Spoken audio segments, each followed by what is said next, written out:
Dear students, welcome back.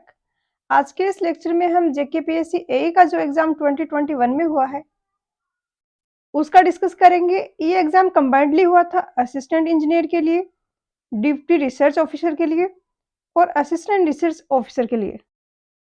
किसी भी exam के लिए आप प्रिपेयर कर रहे हो तो सही सोर्सेज से प्रैक्टिस करना बहुत ज़्यादा ज़रूरी होता है एमसीक्यूज का। तो मैंने इस क्वेश्चन पेपर के सोर्सेज भी फाइंड आउट करने का ट्राई किया है। और जैसा कि पिछले क्वेश्चन पेपर में ट्रेंड था, यहाँ पर भी आईएएस के पीवाईक्यूज और गुप्ता एंड गुप्ता के क्वेश्चंस बहुत ज़्यादा हैं। जो भी आईएएस और गुप्ता एंड गुप्ता के क्वेश्चंस हैं, मैंने उन क्वेश्चन के आगे मेंशन किया है कि ये क्वेश्चन है, ये इस बुक का है, ये इस एग्जाम का है। और इसमें अराउंड 50% से ज़्यादा ऐसे क्वेश्चंस हैं जो कि आईएएस पीवाईक्यूज हैं या फिर गुप्ता एंड गुप्ता की बुक से लिए गए हैं। और जैसे कि क्वेश्चन का लेवल है, आई थिंक कट ऑफ भी इसी के आसपास या इससे कम ही रहती होगी। कहने का मतलब ये है कि अगर आप ये 2 सोर्सेज़ कर लेते हो, तो जेकेपीएससी एई के एग्ज़ाम के लिए आप ही बहुत ही सही कंटेंट कवर हो जाएगा। क्वेश्चन नंबर फर्स्ट है कंक्रीट की स्प्लिटिंग टेंसाइल टेस्ट के रिगार्डिंग। दिया है कि अगर जो सिलेंडर है स्पेसिमेन उसका डायमीटर डी है, लेंथ एल है, अल्टीमेट लोड लग रहा है वो पी लग रहा है, तो स्प्लिटिंग टेंसाइल स्ट्रेंथ क्या होगी उस कंक्रीट सिंपल की। तो इस टेस्ट में क्या होता है कि ये जैसे सिलेंडर है, इसमें ऊपर से हम इस तरीके से कंप्रेशन लोड लगाते हैं और इसके कारण यहाँ से इसे स्प्लिट हो जाता है। और इसमें जो स्ट्रेंथ होती है वो होती है 2p/πdl। बी होगा आंसर। क्वेश्चन नंबर सेकंड में 2 लिस्ट दी हैं और हमें मैच करना है इनको। ब्लू स्ट्रेन है वो ऐसा फंगी होता है जो कि सैपवुड को अटैक करता है। ए का सेकंड एक ही ऑप्शन है ऐसा। ब्राउन रोट है ये ऐसे वेट रोट होता है जो कि लिग्निन को डाइजेस्ट नहीं कर सकता, तो ये शुगर और सेलुलोज है उनको खाता है। व्हाइट रोट होता है, ये फंगी होती है कि जो लिग्निन को अटैक करती है। बी हो गया आंसर। क्वेश्चन नंबर थर्ड में दिया है कि सीपीएम के रिगार्डिंग कौन सा स्टेटमेंट करेक्ट है। तो सीपीएम है ये हम कंस्ट्रक्शन प्रोजेक्ट्स में यूज करते हैं, ऐसे प्रोजेक्ट की जिनकी हमें पहले से इंफॉर्मेशन है सेम टाइप के प्रोजेक्ट्स को हैंडल करने की, और हमारे पास रिलेशनशिप भी अवेलेबल है कि कौन सी जॉब में कितने रिसोर्सेज लगेंगे और इस प्रोजेक्ट को अचीव करने के लिए कौन कौन सी एक्टिविटी होंगी इसमें। तो ये एक्टिविटी ओरिएंटेड होता है। और पर्ट जो होता है वो प्रोबेबिलिस्टिक अप्रोच है, वो ऐसे प्रोजेक्ट्स के लिए होता है जो कि हमने पहले हैंडल नहीं किए हैं। तो एक्टिविटी क्या क्या होगी हमें वहां पर पता नहीं होता, हमें इवेंट्स का पता होता। तो ये होगा activity oriented option C. Question number fourth में दिए है कि स्लम्प और कॉम्पेक्शन फैक्टर्स होते हैं, वो 2 डिफरेंट मेजर है वर्केबिलिटी के। तो 0 से 20 mm का जो स्लम्प है उसके इक्विवेलेंट कॉम्पेक्शन फैक्टर है वो क्या होगा। ये टेबल आपको याद रखनी है, काफी बार पूछे जाते हैं इस पे क्वेश्चन। 0 से 25 तक है तो 0.7 टू 0.8, 25 टू 50 अगर स्लम्प है तो उसी कंक्रीट का अगर हम कॉम्पेक्शन फैक्टर टेस्ट करेंगे तो कॉम्पैक्टिंग फैक्टर की वैल्यू आएगी 0.8 टू 0.85। क्वेश्चन में 0 से 20 का दिया है तो हम ये वाला देखते हैं, ये 0.7 टू 0.8 है, बी हो जाएगा आंसर। क्वेश्चन नंबर 5 में दिया है कि लीच अपैरेटस जो होता है इससे अनसाउंडनेस टेस्ट करते हैं हम सीमेंट की, तो किसकी प्रेजेंस के कारण जो अनसाउंडनेस है वो ये मेजर करता है। तो बहुत ही इजी सा है, आपको ऐसे याद रखना। लीच एटेलियर तो करता है लाइम का और ऑटोक्लेव करता है ऑल का। ऑल में क्या होगा, लाइम भी होगा और फ्री मैग्नीशिया भी होगा, तो यहाँ पे हो जाएगा ऑप्शन ए। यहाँ पर 2 लिस्ट दी है और इनको मैच करना है। फ्लोट क्या स्पेयर टाइम होता है कि हम उस टाइम से किसी एक्टिविटी को डिले कर सकते हैं ताकि जो प्रोजेक्ट का कंप्लीशन टाइम है और उसके जो दूसरी एक्टिविटीज हैं उसके पहले और बाद की वो अफेक्ट ना हो। तो डी तो हो गया स्पेयर टाइम।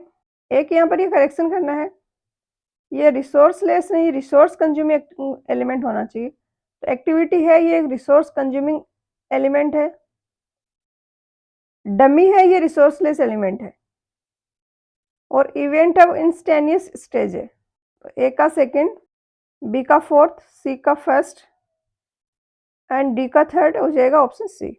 क्वेश्चन नंबर 7 में दिए है कि फ्री फ्लोट है ये मेनली किसके लिए यूज करते हैं। तो फ्लोट है ये रिप्रेजेंट करता है एक्स्ट्रा टाइम, और ये जैसे एक एक्टिविटी है, ये इसकी नेक्स्ट वाली एक्टिविटी है, तो इसको क्या बोलेंगे, सक्सीडिंग एक्टिविटी। ये करने के बाद ये वाली एक्टिविटी होगी। इस वाली एक्टिविटी के पास कितना स्पेयर टाइम है, कितने टाइम तक हम इसको डिले करें कि सक्सीडिंग एक्टिविटी है वो अफेक्ट ना हो। तो ये होता है फ्री फ्लोट, तो बी होगा आंसर। क्वेश्चन नंबर 8 में दिया है कि कौन सा ऐसा स्टोन है जो कि डैम प्रूफिंग के लिए सुटेबल है। तो एसफाल्ट, सीमेंट या फिर स्लेट यूज किया जाता है डैम प्रूफिंग कोर्स में। ये आंसर हो गया। क्वेश्चन नंबर 9 में दिया है कि 1 क्यूबिक मीटर कंक्रीट है, वो बनानी है और रेशियो लेना है 1:2:4। तो कोर्स एग्रीगेट्स का वॉल्यूम रिक्वायर्ड है वो क्या होगा। तो एक तो आपको ये रिलेशन याद रखना है कि 1 मीटर क्यूब अगर हमें वेट कंक्रीट चाहिए तो इसके लिए हमें 1.52 मीटर क्यूब ड्राई जो इंग्रेडिएंट्स हैं वो लेने होंगे, क्योंकि जब इंग्रेडिएंट्स हैं वो अलग अलग हैं तो वो ज़्यादा वॉल्यूम ऑक्यूपाई करेंगे। जब उनको कंक्रीट बनाएंगे, मिक्स करेंगे, तो कोर्स एग्रीगेट्स के जो वर्ड्स हैं उनमें वहाँ पे फाइन एग्रीगेट्स चले जाएंगे। तो इस तरीके से वॉल्यूम है वो रिड्यूस हो जाता है कंक्रीट का। अब इसमें ये होता है सीमेंट, ये होता है सैंड, ये होता है कोर्स एग्रीगेट। हमसे पूछा कोर्स एग्रीगेट का, तो 1.52 इंटू 4/7। अगर सैंड का पूछा होता तो 2/7 हो जाता। 7 कहाँ से है, इन सबका सम किया है, प्रोपोर्शन होगा 4/7। सीमेंट का पूछा होता तो 1/7 से मल्टीप्लाई करते। तो इसको सोल्व करोगे तो बी आ जाएगा आंसर। क्वेश्चन नंबर 10th में दिए है कि सीमेंट के कंप्लीट हाइड्रेशन के लिए W/C रेशियो है वो क्या होना चाहिए। तो वैसे तो कंप्लीट हाइड्रेशन के लिए 0.42 होता है, बट कंक्रीट को ड्यूरेबल बनाने के लिए हम कुछ केमिकल एडमिक्सचर ऐड कर देते हैं। कम वाटर सीमेंट रेशियो पे ही उसका कंप्लीट हाइड्रेशन करा देते हैं।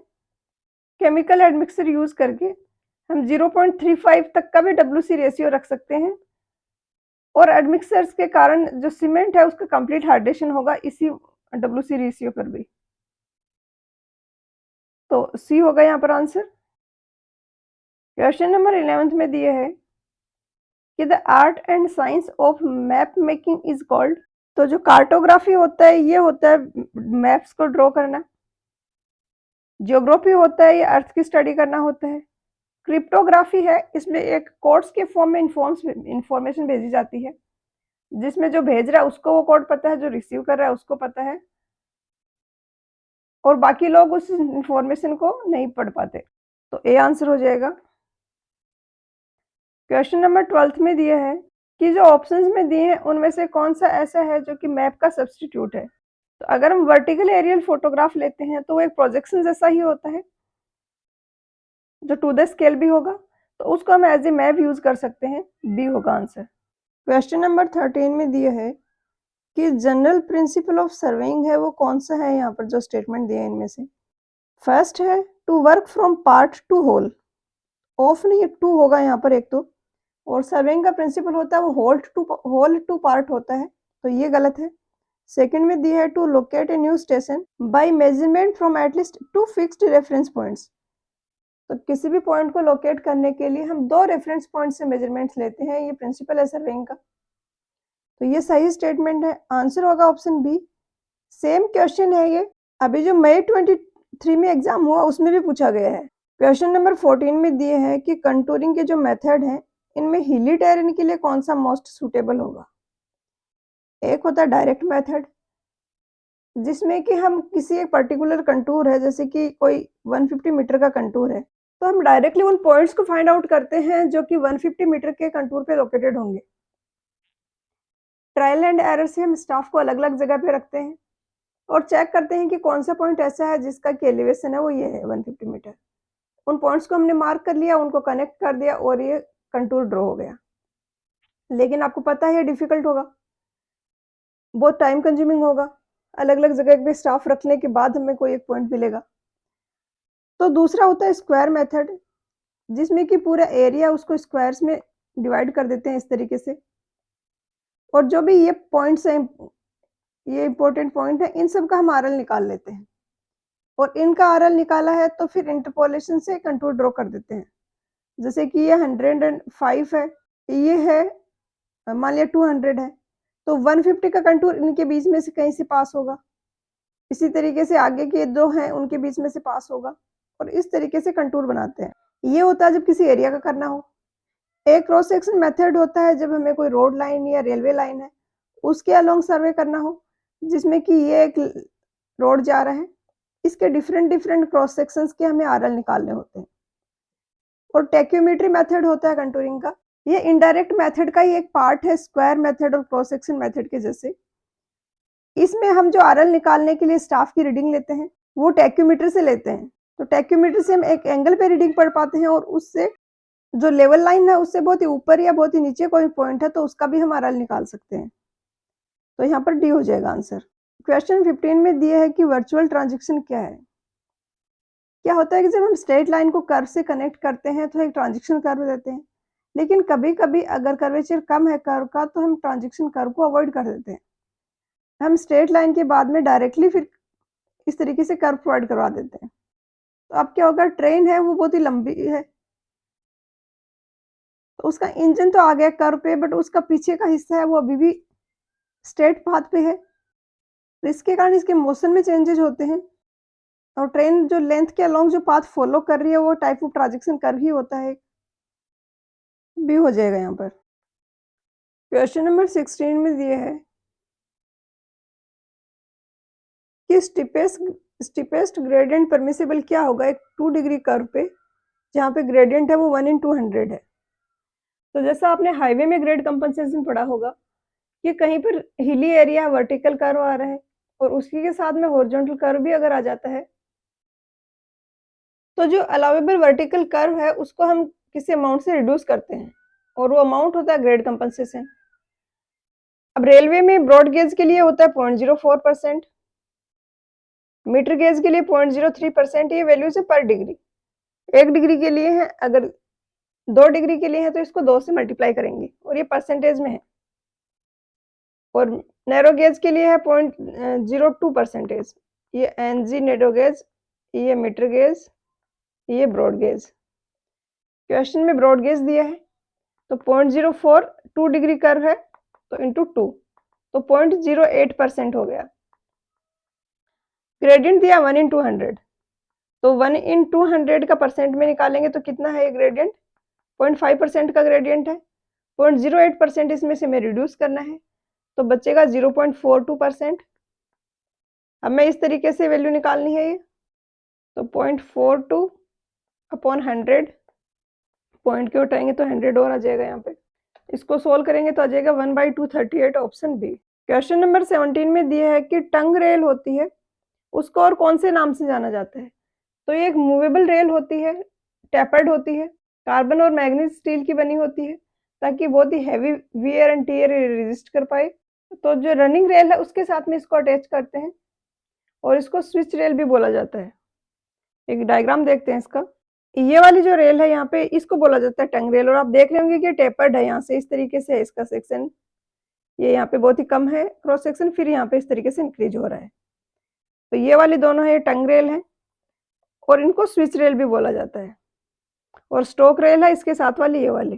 तो टंग रेल का हो गया, switch rail option B. Question 18 में दिए है कि रेलवे ट्रैक है उसमें वियर एंड टियर को रिड्यूस करने के लिए जो रेल्स होती हैं वो टिल्टेड होती हैं किस स्लोप पे। तो रेल्स रहती हैं वो इस तरीके से 1/20 के स्लोप पे टिल्टेड होती हैं, ये इस तरीके से टिल्टेड पोजीशन में रखी जाती हैं, ये वर्टिकल ना रख के। और इसको बोला जाता है कोनिंग ऑफ व्हील। बहुत ही इंपॉर्टेंट कंसेप्ट है एक रेलवे का ये। इस कंसेप्ट को डिटेल में समझने के लिए आप मेरे जो आरएगोर के सॉल्यूशंस हैं रेलवे के वो फॉलो कर सकते हो। यहाँ पे पूछा है स्लोप तो हो जाएगा ऑप्शन बी। क्वेश्चन नंबर 19 में दिया है कि 13 किलोमीटर पर आवर की स्पीड है, फ्रिक्शन फैक्टर 0.4 है, जब कोई व्हीकल है वो डाउनवर्ड जा रहा है तो अब जो ब्रेकिंग डिस्टेंस रिक्वायर्ड है वो ट्वाइस होगी that required for stopping the vehicle when travels up the same grade. Upward slope है उस केस में क्या होगा फॉर्मूला, डाउनवर्ड स्लोप में क्या होगा, दोनों का डिस्टेंस निकाल के हम उसको इक्वेट कर देंगे। डाउन ग्रेड का ये होता है, यहाँ पे माइनस आता है क्योंकि डाउन ग्रेड में ज्यादा डिस्टेंस ट्रेवल करेगा रुकने से पहले व्हीकल, अपवर्ड में कम करेगा तो यहाँ पे प्लस आ गया। अब इन दोनों को इक्वेट कर दिया, वैल्यूज अभी नहीं रखनी है, इक्वेट करेंगे तो काफी कुछ तो कैंसिल आउट हो जाएगा और कैलकुलेशन बहुत सिंपल हो जाएगी। तो क्वेश्चन में जो दिया है वो ये है कि इसका ट्वाइस है वो डाउनग्रेड वाले स्टॉपिंग डिस्टेंस है, तो उसको हमने 2 से मल्टीप्लाई कर दिया, इक्वेट कर दिया, वी स्क्वायर से वी स्क्वायर कैंसिल हो गया, ये भी कैंसिल हो गया, बचा क्या ये और इधर बचा ये और ये 2 बचा। तो इसको जब सॉल्व किया हमने तो यहाँ से n आ गया 0.4 अपॉन 0.03, 13.33%। आंसर हो जाएगा ऑप्शन सी। क्वेश्चन नंबर 20 में दिए है कि इंडिया में जो कंडीशंस हैं उसके अकॉर्डिंग सीमेंट कंक्रीट पेमेंट है, उसमें कंबाइंड स्ट्रेसेस जो होंगे हैवी ट्रैफिक लोड और टेम्परेचर के कारण कहाँ पर चेक किए जाएंगे, कहाँ पर क्रिटिकल होंगे। तो एक तो कॉर्नर्स में क्रिटिकल होते हैं क्योंकि वहाँ पर कंटिन्यूटी नहीं रहती, और टेम्परेचर के कारण इंटीरियर पे क्रिटिकल होते हैं क्योंकि आउटर सरफेस तो जैसे जैसे टेम्परेचर चेंज हो रहा है उसी तरीके से उस सरफेस का टेम्परेचर भी चेंज हो जाता है। बट इंटरनल में क्या होता है कि दिन में बहुत ज़्यादा हीटेड है, रात में कूल डाउन हुआ, एटमॉस्फेयर टेम्परेचर कम हुआ, तो अपर सरफेस का तो हो गया, अंदर की सरफेस में अभी भी हाई टेम्परेचर है, तो इसलिए इंटीरियर और कॉर्नर है ये क्रिटिकल होते हैं, बी आंसर होगा। क्वेश्चन 21 में दिया है कि हाईवे पेमेंट्स में इमल्शंस हैं, ये मेनली कहाँ पर यूज होते हैं। तो पैचिंग, मेंटेनेंस, रिपेयर वर्क होता है, इसमें इमल्शंस यूज किए जाते हैं, और इनका बेनिफिट ये है कि अगर रेनिंग है, बारिश हो रही है कंटिन्यूसली, उसमें भी हम इसको यूज कर सकते हैं, तो बी होगा आंसर। क्वेश्चन नंबर 22 में दिया है कि मार्शल टेस्टिंग जो होता है बिटुमिनस मिक्सिंग का, उसमें बिटुमिन कंटेंट को इंक्रीज करने से फ्लो वैल्यू पे क्या इफेक्ट आएगा। तो बिटुमिन का कंटेंट इंक्रीज करने से फ्लो वैल्यू है वो इंक्रीज होती है। ये ग्राफ होता है इस तरीके से इनका कि बिटुमिन की वैल्यू जैसे जैसे बढ़ाते हैं बिटुमिन का कंटेंट, फ्लो वैल्यू भी बढ़ती है, तो इंक्रीजेज मोनोटोनिकली। सी। क्वेश्चन नंबर 23 में दिया है कि फ्लेक्सिबल पेमेंट्स हैं, ये अपनी स्टेबिलिटी कहाँ से डिराइव करते हैं। तो फ्लेक्सिबल पेमेंट्स में लोड का जो ट्रांसफर होता है वो ग्रेन टू ग्रेन होता है, और किसी भी टाइप के फ्लेक्सिबल स्ट्रेसेस वहां पर नहीं डेवलप होते, और ये अपनी स्ट्रेंथ डिराइव करते हैं वो एग्रीगेट्स के इंटरलॉकिंग के से, पार्टिकल्स के फ्रिक्शन से, और कोहेशन के कारण करते हैं। इसमें बाइंडर होता है बिटुमिन जैसे कि, और उसमें एग्रीगेट्स हैं, तो एग्रीगेट्स इंटरलॉक्ड है आपस में, एक बाइंडर है जिसमें कोहेशन है, तो पार्टिकल्स हैं वो एक दूसरे के रेस्पेक्ट में स्लिप नहीं हो पाते, और तो स्टेबिलिटी रहती है उनमें, तो ए हो जाएगा यहाँ पर आंसर। क्वेश्चन नंबर 24 में दिए है कि ओरोग्राफिक रेन होती हैं, ये अकर होती है एयर की कूलिंग होने से, वो कूलिंग किसके कारण होती है। तो जो एयर मूव हो रही है, बीच में माउंटेन बैरियर आ गया, तो क्रॉस तो कर नहीं पाएगी, अब इसको लिफ्ट होना पड़ेगा ऊपर, लिफ्ट होने के कारण इसका कूलिंग होती है, कंडेंसेशन होता है और रेनफॉल होते हैं, और इस टाइप ऑफ रेनफॉल को बोला जाता है ओरोग्राफिक। इसी ओरोग्राफिक रेनफॉल पे ही एक क्वेश्चन फिर से पूछा गया मई 23 के एग्जाम में, ए हो गया। क्वेश्चन नंबर 25 में दिया है कि मस्किंगम मेथड होता है जो फ्लड राउटिंग का, उसमें वेइंग फैक्टर होता है, उसकी वैल्यू क्या होती है। तो ये इक्वेशन होती है मस्किंगम मेथड में के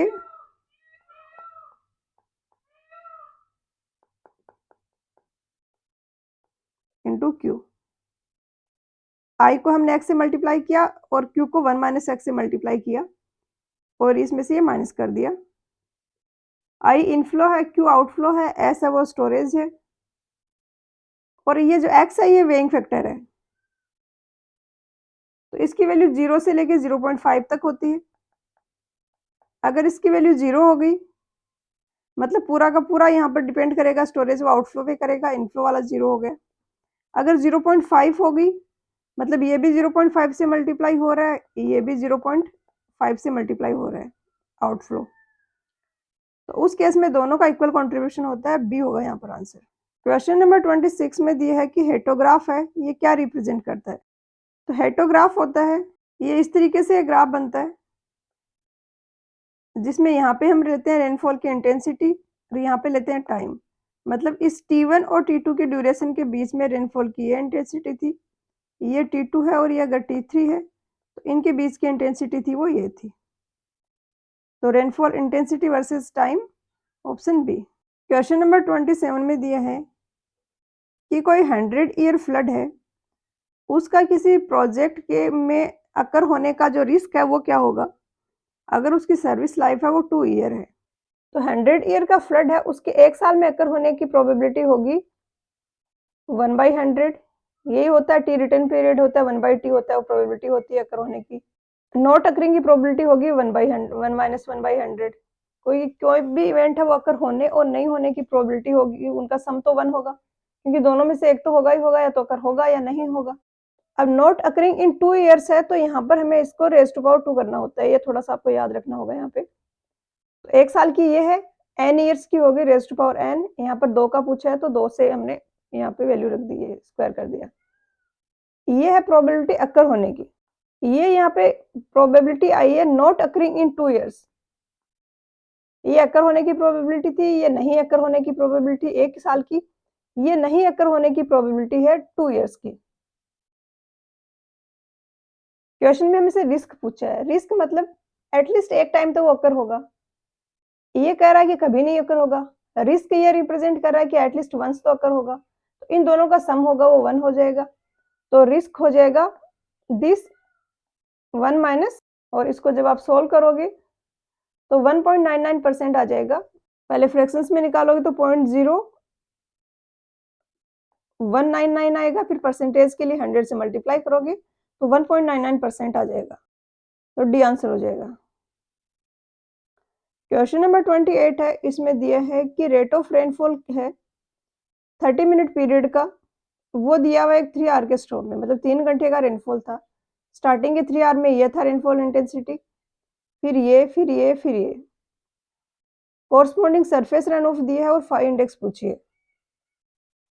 तो यहाँ पे एक डेटा मिसिंग है, 6 नंबर ऑफ डेटा होना चाहिए यहाँ पे टोटल। तो ये 1 है, ये 2 है, ये 3, 4, 5। ये एक यहाँ पे 3 के साथ में कुछ यहाँ पे लिखा हुआ था, ये मिस हो गया। इसका मैं जनरल प्रोसीजर आपको बता देती हूँ कैसे करना है, कि आपको अज्यूम करना होता है। जैसे कि मान लिया कि 5 ही डेटा अगर होता है, तो आप पहले अज्यूम करोगे कि 5, मान लिया आपने अज्यूम कर लिया कि 2.8 और 2.2 के बीच में कहीं है। तो अब क्या होगा, आपको जो टोटल रन ऑफ आ रहा है वो कैलकुलेट करना है और उसको इक्वेट करना है गिवन रन ऑफ के। तो 2.8 से 2.2 के बीच में अगर है तो 2.2 वाले 2.2 और इससे कम जो भी है उनमें कोई रन ऑफ नहीं होगा। तो इसमें कोई रन ऑफ नहीं होगा, इसमें भी नहीं होगा, इसमें भी नहीं होगा। रन ऑफ हो जाएगा 5.0 minus 5 plus 2.8 minus 5 is equal to जो भी रन ऑफ दिया, मान लिया 3.2 ही होता। यहाँ से आप 5 की वैल्यू कैलकुलेट करोगे, अगर वो इस रेंज में आ रही है तब तो आपका आंसर ठीक है, अगर नहीं आ रही है तो फिर आप इससे डिफरेंट कुछ वैल्यू लोगे और उसके लिए चेक करोगे। क्वेश्चन नंबर 29 है, इसमें दिया है कि एक कल्वर्ट है, ये डिजाइन किया गया 100 ईयर की फ्लड फ्रीक्वेंसी के लिए और इसकी लाइफ है वो 20 ईयर्स है, तो रिस्क इन्वॉल्व कितना है यहाँ पर। जैसा हमने पिछले से पिछले क्वेश्चन में देखा कि 100 ईयर की फ्लड फ्रीक्वेंसी है, तो 1 साल में इवेंट के अकर होने की प्रोबेबिलिटी होगी ये, 1 साल में अकर नहीं होने की प्रोबेबिलिटी होगी ये, और n ईयर्स में इसके अकर नहीं होने की प्रोबेबिलिटी होगी ये, और रिस्क होता है एटलीस्ट 1 टाइम अकर हो ये सिचुएशन। तो रिस्क एक टाइम अकर होने की प्रोबेबिलिटी, ये कभी अकर नहीं होने की प्रोबेबिलिटी, इनका सम होगा 1, क्योंकि या तो ये अकर होगा या ये होगा। तो r यहाँ से आ जाएगा 1 माइनस 1/100 रेज़ टू पावर 20, और इसको जब आप सोल्व करोगे तो 18.2% आ जाएगा, ऑप्शन ए। क्वेश्चन नंबर 30 में दिया है कि डुपिट्स जो अजम्पशंस होते हैं ये कहाँ पर वैलिड होते हैं। तो डुपिट्स अजम्पशन थे अनकन्फाइंड एक्यूफर के लिए थे, ये डिस्चार्ज जो होगा इस किसी अनकन्फाइंड एक्यूफर से उसकी इक्वेशन डिराइव करने के लिए किया गया था। इसके अलावा इसमें अजम्पशंस थे कि इनफाइनाइट एरिया एक्सटेंट है, एक्यूफर है वो होमोजेनस और आइसोट्रोपिक है, पंपिंग स्टार्ट करने से पहले जो पीजियोमेट्रिक सरफेस है वो हॉरिजॉन्टल है, जितने भी एरिया में उस वेल का इन्फ्लुएंस आएगा उस पूरे एरिया में।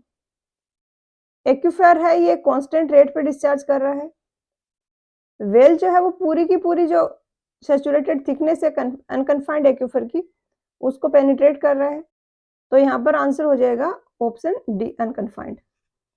क्वेश्चन 31 में दिया है कि पेनमैन्स इवापोट्रांसपिरेशन इक्वेशन है, ये किस पे बेस्ड है। तो ये तो बहुत ही फ्रीक्वेंटली पूछा जाता है क्वेश्चन। पेनमैन्स इक्वेशन होती है, इसमें हम एनर्जी बैलेंस भी यूज करते हैं कि जो टोटल वाटर था उसकी एनर्जी ये थी, इवापोरेशन हुआ उसमें एनर्जी लॉस हुई, इतनी एनर्जी सन से गेन हुई और उसको हम बैलेंस करके निकालते हैं कि कितने अमाउंट ऑफ जो वाटर है वो इवोपोरेट हुआ है। इसी के साथ मास ट्रांसफर की अप्रोच भी हम यूज करते हैं। तो डी होगा यहाँ पर आंसर। क्वेश्चन नंबर 32 में दिया है कि डैम की एलिमेंट्री प्रोफाइल जो हम बनाते हैं उसमें कौन कौन से फोर्सेज हम कंसिडर करते हैं। तो उसमें सेल्फ वेट और वाटर प्रेशर है वो कंसिडर किया जाता है, और अपलिफ्ट प्रेशर भी वाटर प्रेशर के कारण ही लग रहा है, तो इसको भी कंसिडर करते हैं। तो वाटर प्रेशर, अपलिफ्ट और सेल्फ वेट, बी हो जाएगा। क्वेश्चन नंबर 33 में दिया है कि रेजर्वोयर की ट्रैप एफिशिएंसी ये किसका फंक्शन होती है। तो ये कैपेसिटी इनफ्लो रेशियो का फंक्शन होती है। इस तरीके से ये कैपेसिटी इनफ्लो रेशियो, ये ट्रैप एफिशिएंसी है। तो ये ग्राफ इस तरीके से जाएगा कुछ। कैपेसिटी इनफ्लो रेशियो क्या है? रिजर्वोयर की कैपेसिटी डिवाइडेड बाय जो इनफ्लो की रेट है। तो ये आंसर हो जाएगा। क्वेश्चन नंबर 34 में दिया है कि हार्डली डिजाइन के अकॉर्डिंग डैम को हम कैसे क्लासिफाई कर सकते हैं। तो ये होता है ओवरफ्लोइंग डैम और नॉन ओवरफ्लोइंग डैम। तो सी होगा आंसर।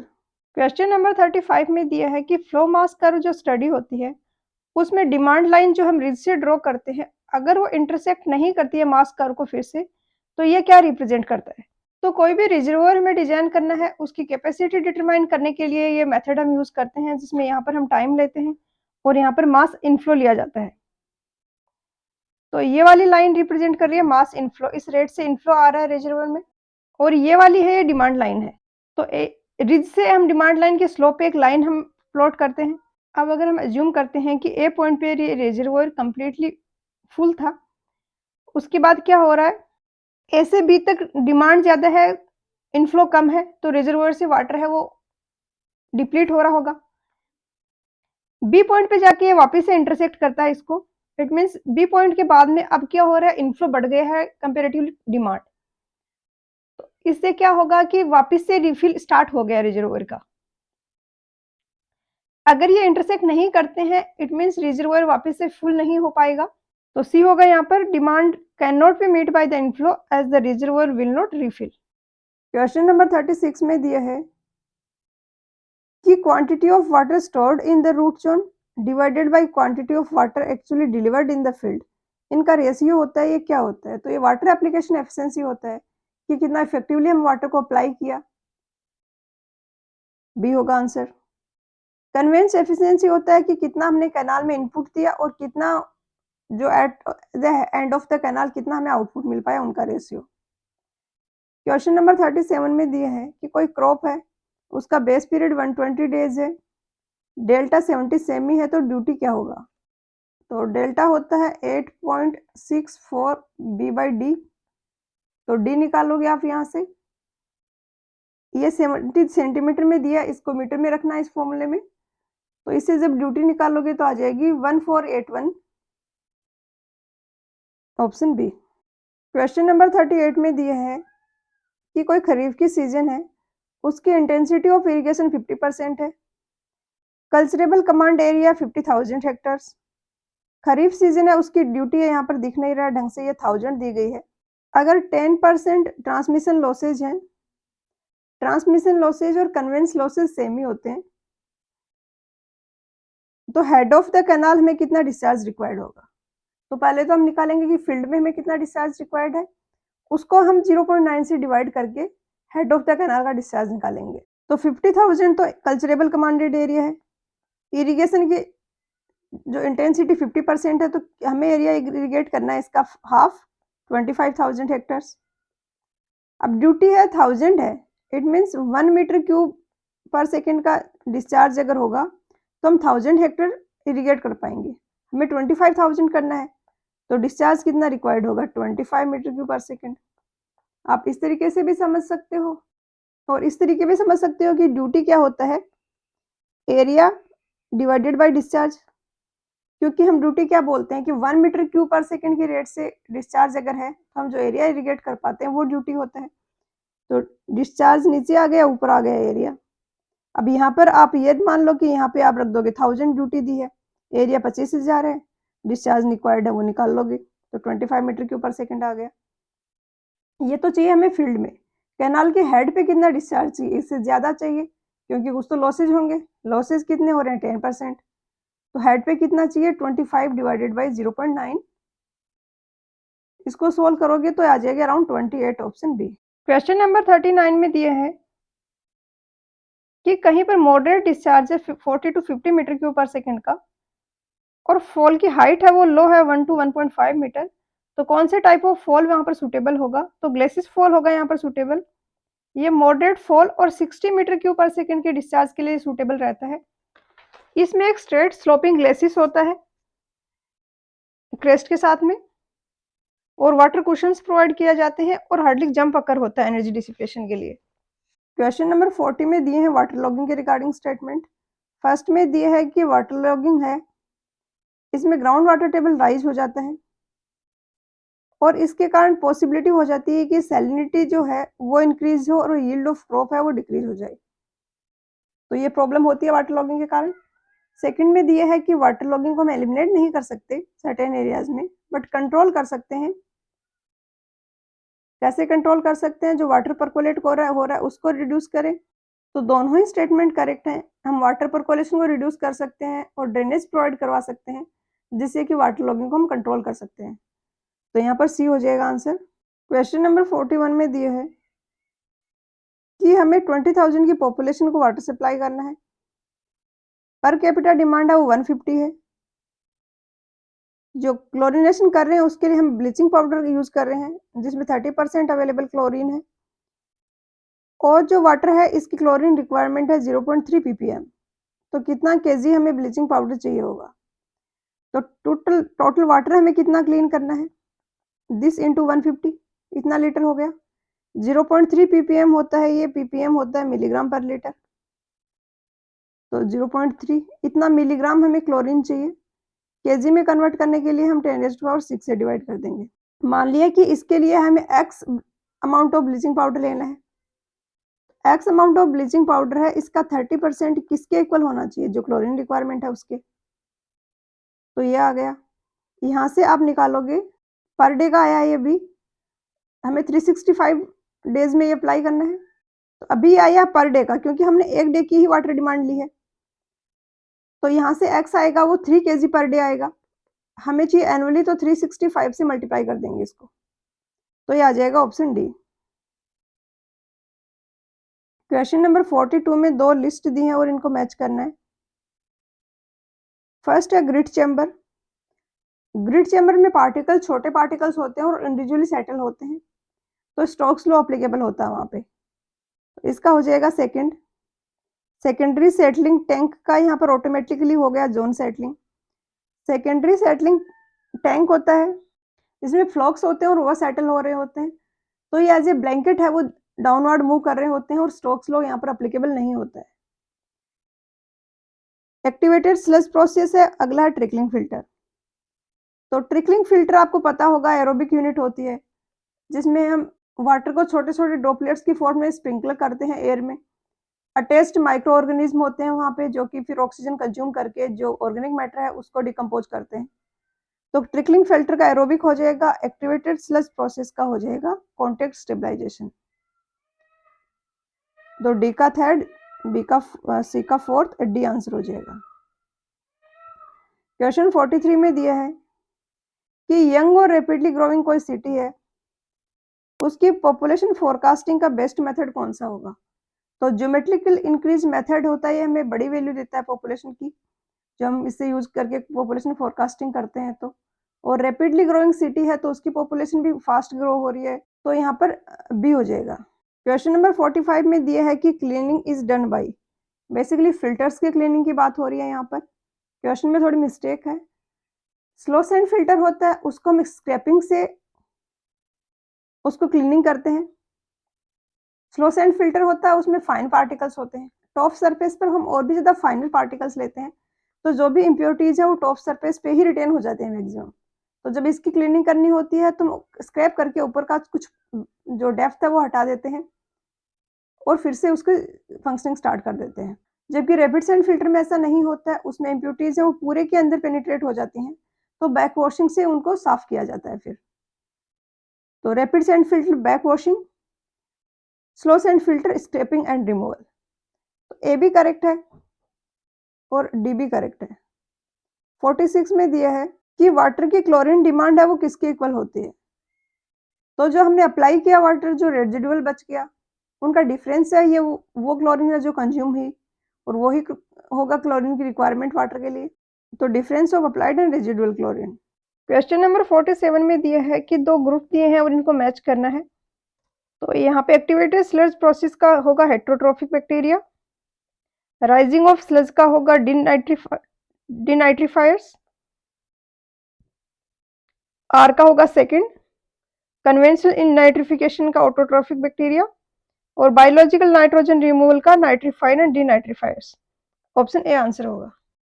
क्वेश्चन नंबर 48 में दिया है कि कोस्टल सिटी है, वो म्युनिसिपल सॉलिड वेस्ट प्रोड्यूस कर रहा है जिसका मॉइस्चर कंटेंट हाई है, ऑर्गेनिक मटेरियल भी हाई है, क्लोरोफिक वैल्यू लो है और इनऑर्गेनिक मटेरियल भी लो है। तो इसके लिए मोस्ट इफेक्टिव और सस्टेनेबल ऑप्शन क्या होगा? तो हाई मॉइस्चर कंटेंट है, हाई ऑर्गेनिक मटेरियल है, तो डिकम्पोजिशन इसका इजीली होगा। क्लोरोफिक वैल्यू है वो लो है, तो यहाँ पर इंसिनरेशन एक इफेक्टिव मेथड नहीं हो सकता, तो बेस्ट मेथड यहाँ पर होगा composting, option A. Question number 49 में दिए है कि ऑक्सीडेशन पॉन्ड है उसमें सीवेज ट्रीटमेंट है, वो कैसे अकम्प्लिश होता है? तो यहाँ पर एल्गी और बैक्टीरिया के बीच में एक सिम्बायोसिस रिलेशनशिप होता है। सिम्बायोसिस ऐसा रिलेशन है जिसमें कि दो ऑर्गेनिज्म हैं, वो इस तरीके से इंटरेक्ट करते हैं कि दोनों को ही उस इंटरेक्शन से बेनिफिट होता है। यहाँ पे एल्गी जो है सनलाइट की प्रेजेंस में फोटोसिंथेसिस करती है और ऑक्सीजन रिलीज करती है, और वो ऑक्सीजन है वो बैक्टीरिया कंज्यूम करते हैं और जो ऑर्गेनिक मैटर है उसको डिकम्पोज करते हैं। आंसर होगा ऑप्शन ए।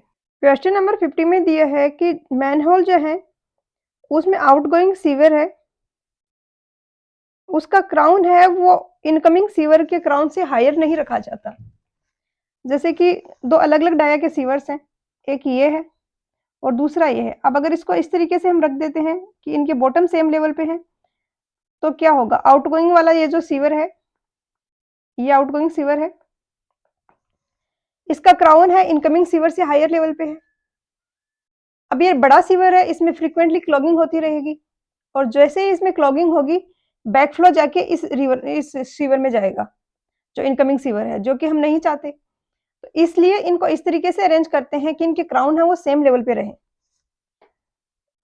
ये जैसे स्मॉलर सीवर है, ये लार्जर सीवर है।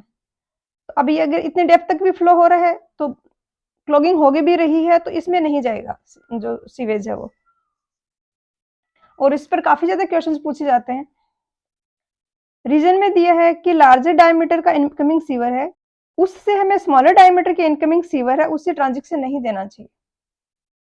तो अगर कहीं पे लार्जर डायमीटर का सीवर है, उसको स्मॉलर सीवर से तो हम नहीं कनेक्ट करेंगे, क्योंकि जैसे जैसे हम सीवेज ट्रीटमेंट प्लांट की डायरेक्शन में मूव कर रहे हैं, क्वांटिटी ऑफ सीवेज बढ़ ही रहा है, तो धीरे धीरे जो रिक्वायरमेंट होगी वो ज्यादा लार्ज डायमीटर के सीवर की होगी। स्टेटमेंट ए और आर दोनों ही करेक्ट है, बट आर है वो रीजन नहीं है ए का, तो यहाँ पर आंसर होगा वो ऑप्शन बी होगा। क्वेश्चन नंबर 51 में दिया है कि एक सैंपल ऑफ डोमेस्टिक सीवेज है जिसको डाइजेस्ट किया जाता है पहले सिल्वर सल्फेट, सल्फ्यूरिक एसिड और पोटेशियम डाइक्रोमेट के साथ में सीओडी टेस्ट करने के लिए। फिर जो डाइजेस्टेड सैंपल है उसको टाइट्रेशन किया जाता है उसका स्टैंडर्ड फेरस अमोनियम सल्फेट के साथ में। तो ये एफएएस के साथ में जो टाइट्रेशन करते हैं, इससे हम क्या किसका अनरिएक्टेड अमाउंट है वो डिटरमाइन करते हैं। तो जो भी पोटेशियम डाइक्रोमेट रह गया जो कि अनरिएक्टेड है, उसको डिटरमाइन करने के लिए ये टाइट्रेशन किया जाता है एफएएस के साथ में। आंसर होगा ऑप्शन बी। क्वेश्चन नंबर 52 में दिया है कि एक पार्टिकल है उसकी सेटलिंग वेलोसिटी 0.7 सेंटीमीटर पर सेकेंड है और हॉरिजॉन्टल ओवरफ्लो रेट है क्लैरिफायर की वो 0.8 सेंटीमीटर पर सेकेंड है। तो कितने परसेंट ऑफ पार्टिकल्स हैं वो रिटेन होंगे क्लैरिफायर में? क्या होगा? ये टैंक है, इसमें से ये फ्लो हो रहा है, पार्टिकल्स डाउनवर्ड भी मूव कर रहे हैं, सेटल हो रहे हैं, और फ्लो की डायरेक्शन इसमें है तो इस डायरेक्शन में भी मूव हो रहे हैं। तो जो बड़े पार्टिकल्स हैं जिनकी सेटलिंग वेलोसिटी ज़्यादा है वो तो डिपॉजिट हो जाते हैं, जो छोटे पार्टिकल्स हैं वो बाहर निकल जाते हैं। हमसे यहाँ पे परसेंटेज में पूछा है, सेटलिंग वेलोसिटी 0.7 है, तो कोई भी पार्टिकल जिसकी वेलोसिटी 0.7 या इससे कम है वो सारे तो सेटल हो जाएंगे। बट अगर सेटलिंग वेलोसिटी इससे ज़्यादा है तो कितने रिटेन होंगे? इसको हम इस तरीके से निकालते हैं कि 0.7 डिवाइडेड बाय 0.8 इंटू 100,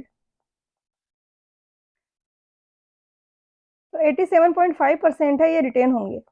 ऐसा इसलिए होता है कि जैसे कि ये क्रॉस सेक्शन है, यहाँ पर ये एंटर हो रहे हैं, तो जिसकी 0.8 सेंटीमीटर पर सेकंड वेलोसिटी है और जो टॉप पे है वो तो रिटेन नहीं हो पाएगा।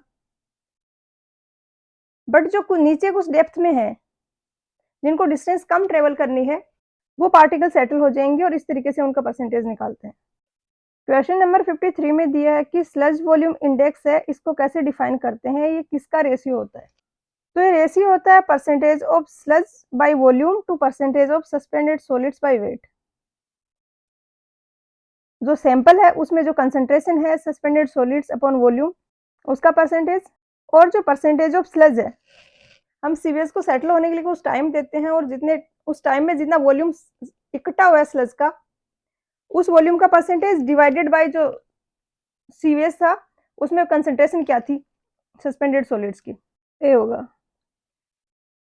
क्वेश्चन नंबर 54 में दिया है कि कोई सीवेज सैंपल है, उसका इनक्यूबेशन किया गया 5 डेज तक 20 डिग्री सेंटीग्रेड पे। डिप्लीशन जो हुआ, मतलब जो ऑक्सीजन लेवल था वो डिप्लीट हुआ, वो 5 mm से हुआ। सॉल्यूशन था वो 2% सॉल्यूशन ऑफ सीवेज सैंपल था, मतलब 2% इसमें सीवेज था, बाकी बचा हुआ वाटर ऐड किया था हमने। तो बीओडी क्या होगा? तो ये तो बहुत ही सिंपल सा क्वेश्चन है, फ्रीक्वेंटली पूछा जाता है। Depletion divided by this concentration, 2 into 100, तो ये आ जाएगा 250, ऑप्शन सी। क्वेश्चन नंबर 55 में दिया है कि सेप्टिक टैंक है, ये किसके प्रिंसिपल पे वर्क करता है? तो सेप्टिक टैंक है, इसमें एक ही टैंक में पार्टिकल सेटल भी हो रहे होते हैं और डिकम्पोजिशन भी हो रहा होता है, और जो डिकम्पोजिशन डाइजेशन होता है वो एनारोबिक होता है। तो सेडिमेंटेशन भी होता है और एनएरोबिक स्लज डाइजेशन भी होता है। सी होगा यहाँ पर आंसर। क्वेश्चन नंबर 56 में दिया है कि किसी वाटर सैंपल में कोलिफॉर्म बैक्टीरिया अगर प्रेजेंट है तो कौन कौन सी कोलिफॉर्म टेस्ट करेंगे? तो अगर प्रेजेंट है तो तीनों ही टेस्ट कंडक्ट किए जाते हैं। ये सीक्वेंस में होते हैं, प्रिजम्पटिव टेस्ट करते हैं, वहां पर अगर हमें सिग्नल मिला है कि बैक्टीरिया प्रेजेंट हो सकते हैं कोलिफॉर्म बैक्टीरिया, तो हम फर्दर मूव करते हैं और कंफर्म करने के लिए आगे के टेस्ट करते हैं। अगर कोलिफॉर्म प्रेजेंट है तो फिर हमें ये भी पॉजिटिव मिलेगा, ये भी पॉजिटिव मिलेगा, तो हम और फर्दर मूव करके कंप्लीटेड कोलिफॉर्म टेस्ट भी करेंगे। तो तीनों ही होंगे, आंसर होगा ऑप्शन डी। यहाँ मैं बहुत ज्यादा डिटेल में एक्सप्लेन नहीं कर रही हूँ क्योंकि नंबर ऑफ क्वेश्चंस काफी ज्यादा है। ये गुप्ता एंड गुप्ता के क्वेश्चंस हैं और इसके सॉल्यूशंस मैंने करवाए हुए हैं, जिनकी चैनल पे अलग से प्लेलिस्ट बनी हुई है। अगर आप पूरा डेप्थ में इस टॉपिक को समझना चाहते हैं तो आप वो वीडियो रेफर कर सकते हैं। क्वेश्चन नंबर 57 में दिए है कि गिवन डिस्चार्ज के लिए सेडिमेंटेशन टैंक है, इसकी एफिशिएंसी हम कैसे इंक्रीज कर सकते हैं? तो सरफेस एरिया इंक्रीज करने से एफिशिएंसी वो इंक्रीज होती है। इसके डिटेल्ड सॉल्यूशन के लिए गुप्ता एंड गुप्ता के सॉल्यूशन वीडियोस की प्लेलिस्ट बनी हुई है एनवायरमेंट इंजीनियरिंग के सब्जेक्ट की, तो आप उसको रेफर कर सकते हो। क्वेश्चन नंबर 58 में दिया है कि स्लो सैंड फिल्टर्स हैं, ये मोर एफिशिएंट होते हैं in removal of bacteria than rapid sand filters. सही बात है। रीजन में दिया है कि इनके में जो सैंड यूज होती है वो काफी फाइनर होती है, तो स्लो सैंड में फाइन सैंड होती है, तो इसकी बैक्टीरियल रिमूवल एफिशिएंसी काफी अच्छी होती है। डिसएडवांटेज इसका ये हो जाता है कि इसकी इनफिल्ट्रेशन कैपेसिटी डिक्रीज हो जाती है। बहुत छोटे साइज के पार्टिकल्स हैं, वॉइड्स और भी छोटे होंगे, तो वाटर को पास होने में काफी ज्यादा टाइम लगेगा। तो यहाँ पर ए हो जाएगा आंसर। क्वेश्चन नंबर 59 में दिए है कि theoretical oxygen demand, biological oxygen demand, chemical oxygen demand, इन सब में क्या रिलेशन होता है? थ्योरेटिकल ऑक्सीजन डिमांड में हमें फॉर्मूला पता होता है कि जो सीवेज है उसमें कौन कौन से कंपोनेंट है ऑर्गेनिक मैटर के, उनका हम एक फॉर्मूला लिख के निकाल लेते हैं कि उसको डिकम्पोज कराने के लिए कितनी ऑक्सीजन रिक्वायर्ड होगी। केमिकल ऑक्सीजन डिमांड में हम एक केमिकल लेते हैं और उसकी प्रेजेंस में उसको ऑक्सीडाइज कराते हैं। बायोकेमिकल ऑक्सीजन डिमांड है, इसमें सिर्फ वही ऑर्गेनिक मैटर कंसीडर करते हैं जो कि बायोकेमिकली डिकम्पोज हो पाए। तो टीओडी सबसे ज्यादा होगा, इसमें हमने सारा डिकम्पोज करा दिया। सीओडी में क्या होता है कि सारा का सारा डिकम्पोज नहीं हो पाता। बीओडी की तो ये लिमिटेशन ही है कि सिर्फ बायोकेमिकली जो डिकम्पोज हो सकता है हम उसी को कंसीडर करते हैं, तो बी होगा यहाँ पर। क्वेश्चन नंबर 60 में दिया है कि स्किमिंग टैंक है, ये किस लिए यूज होते हैं? तो ग्रीस और ऑयल को रिमूव करने के लिए स्किमिंग टैंक का यूज किया जाता है। ये लाइटर होते हैं तो सरफेस पे रहते हैं। ये क्वेश्चन है आरगोर की बुक से, क्वेश्चन नंबर 327।